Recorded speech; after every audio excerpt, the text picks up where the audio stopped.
The early morning air hangs heavy with fog over the rolling hills of Thuringia. The world is quiet, half asleep, save for the rhythmic whisper of tires slicing through the mist. A young cyclist leans forward on his handlebars, every muscle alive, his breath visible in the cold dawn. That boy is Thomas Barth. And though no one watching from the roadside could have guessed it, he would one day ride among the greatest in the world. In the soft light of sunrise, there's a purity in the way he moves, not just strength but purpose. The road stretches endlessly before him, a ribbon of opportunity winding through the countryside. Every rotation of the pedals becomes a heartbeat, every gust of wind a voice calling him onward. He doesn't know it yet, but this quiet determination will define his life. Through pain and triumph, through the rise and fall of nations, through the shifting gears of history itself, Thomas Barth's story would become one of perseverance. Not the kind shouted from podiums, but whispered in the quiet grind of early mornings. He was born in Zuhlenrode, a small town nestled among lakes and wooded hills in East Germany. His childhood was simple, structured, and quiet. Like most children there, he grew up surrounded by routine. Early mornings, school, chores. But even as a boy, Thomas had a restless energy that couldn't be contained within four walls. He loved motion, running, climbing, chasing the horizon on an old rusty bicycle his father repaired one summer. That bike became his escape. On weekends, he would ride out beyond the edge of town, his imagination racing faster than his legs. He dreamed of roads that never ended, of freedom beyond the borders he'd been born into. One chilly morning, his father took him to a local cycling club. The building smelled of grease, metal, and effort. He remembers the sound of wheels spinning on trainers, the sight of older boys in matching jerseys, the fierce focus in their eyes. Something inside him clicked. This wasn't just sport, it was purpose. From that day on, the bicycle became more than a machine. It became a mirror for his soul. He started small, local races, community events, but his raw potential was undeniable. His legs were strong, his mind even stronger. Coaches noticed how he never complained, even when the rain poured or the road froze over. He trained with a kind of devotion that felt holy. When you hurt, he'd whisper to himself, someone else is resting. That's your advantage. By his late teens, Thomas had risen to the national stage. His dedication carried him to victories few could dream of at such a young age. He learned to live with the ache in his legs, to find beauty in exhaustion. Each race became a test not only of his physical limits, but of his belief in himself. He learned how to read the wind, how to feel the road beneath his tires, how to sense the moment when a breakaway could succeed.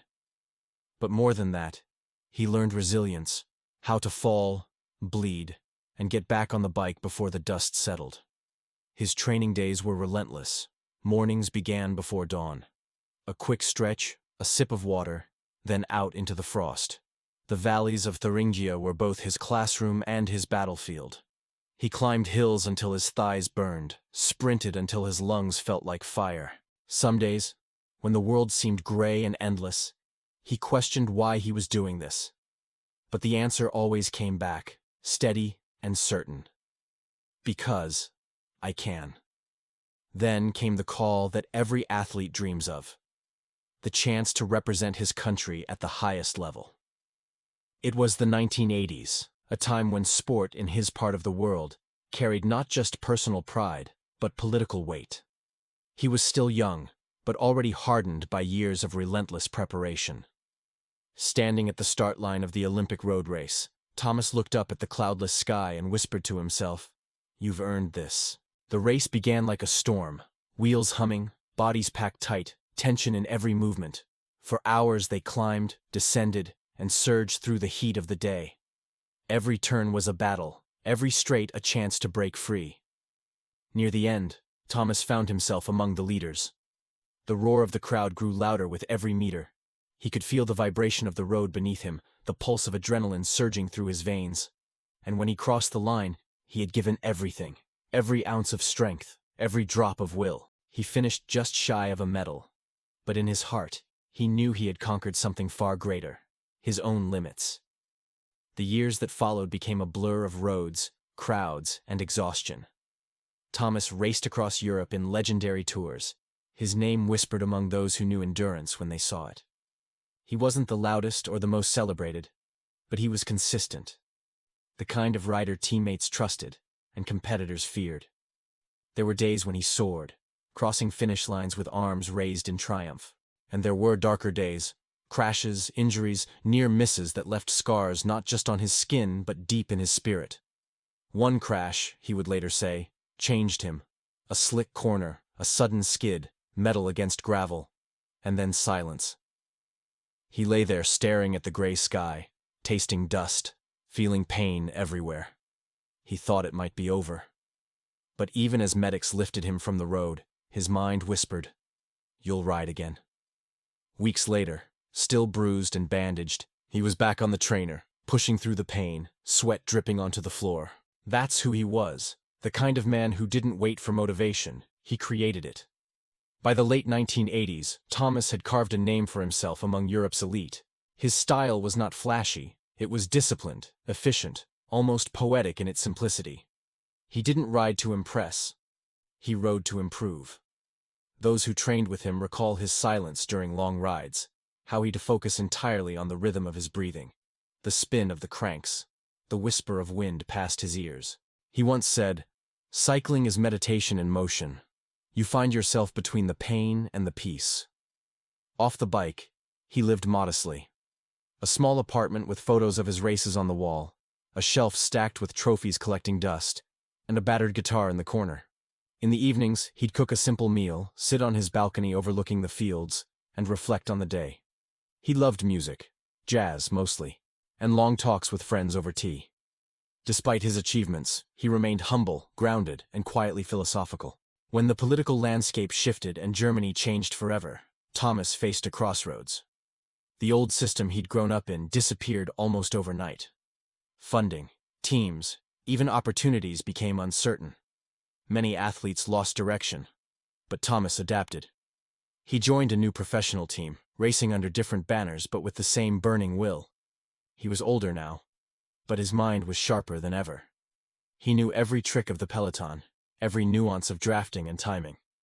Experience became his greatest strength. Though he never stood atop an Olympic podium, his victories in international tours and his sheer consistency made him a respected name in the cycling community. He became the kind of athlete others looked up to, not for fame, but for his relentless example.